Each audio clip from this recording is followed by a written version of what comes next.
Hi guys, it's True here. This is Sega Saturday. Today I'm bringing you Dick Tracy on the Sega Mega Drive, which was released in 1990/91.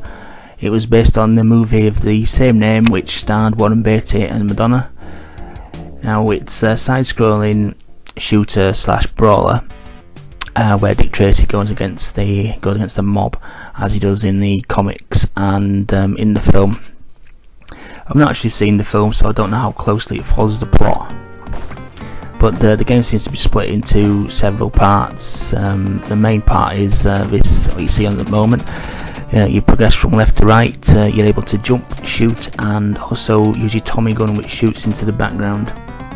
The background enemies can kill you if they stay on the screen too long.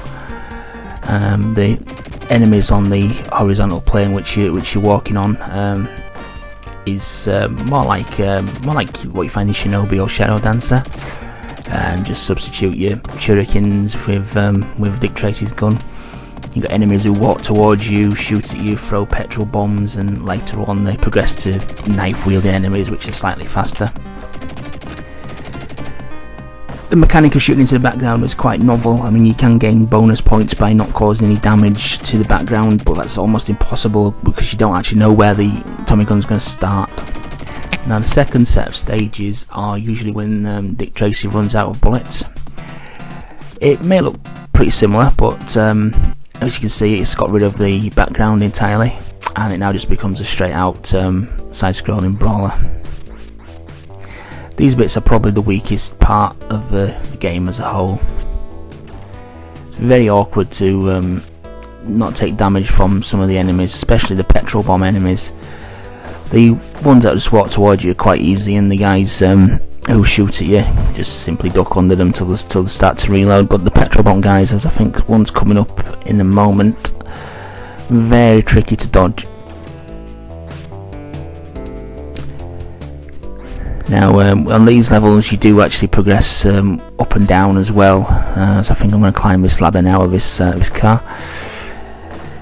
Problem is the transition between ladders and stuff is very slow, and it's very difficult to not take damage when you're coming off a ladder. The jumping's also appalling, as you've just seen there. He jumps so badly, he doesn't seem to get any horizontal distance on his jumps at all. So you've got to jump basically right near the edges. Also, the jumping is problematic when there's enemies on the other side of the gap you're jumping on, because nothing you can do to stop taking damage really. If they're shooting at you or punching or stood there, not a lot you can do at all. The main criticism of the game as a whole is its pacing. It's just way too slow. The movement is just slow. It's not very fluid. It's plodding. I mean, why does he walk all the time so slow? Why can't you just run or slightly jog or something? Very slow. The first section of each chapter is a boss battle, which usually takes the form of like the first levels, with the boss being in the background. I don't believe any of the bosses actually appear in the foreground. I think you just have to take them out with your Tommy gun. And this guy is called Itchy, and he just shoots at you like a normal enemy does, just that he's got a health bar instead. And as long as you shoot him before he starts firing, then he's pretty much can't touch you.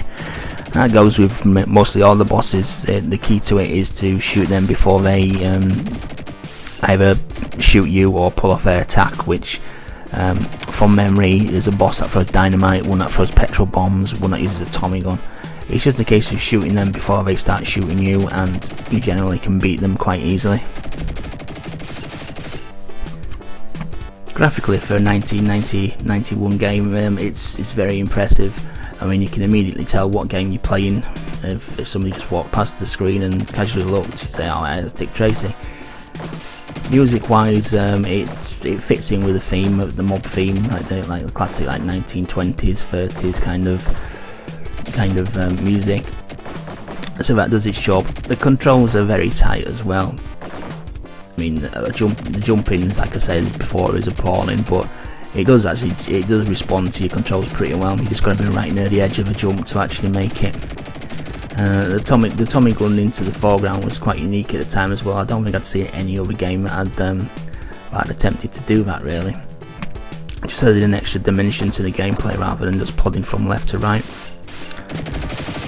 The game also got a Master System release as well, which was the same. It was the same game. It was obviously a dumbed down version of it though.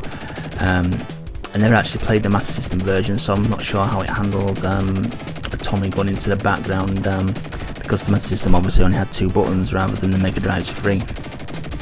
Presumably you just did it by pressing both buttons down at once. The Master System I'll probably do a playthrough as well at some point, just so you've got a comparison, but again it was graphically really good. What I did like as well is that the intermission scenes between the levels, this one's coming up now I believe, nice comic book style, which is in line with the Dick Tracy comics. Certain levels as well replaced the on foot brawling sections with a car chase, which was basically essentially the same thing as the other levels. It just looked a lot better and just spiced things up a little bit. You can move the car left and right. You have to bump into the cars there. Bumping into them didn't actually do anything really, but it's a case of taking the enemies out before they fire, and if they did fire at you, you can jump up onto the roof, or you can duck down behind the actual car itself. Enemies in the background, once again, you could always tell when an enemy was going to come out because he appeared at the window rather than in silhouette form.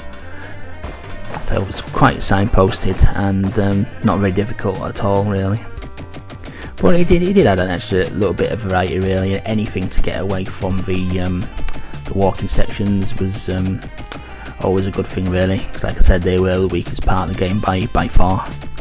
I'd probably give this game a 6 out of 10, mainly due to the pacing of the game is just way too slow, and the lack of variety really.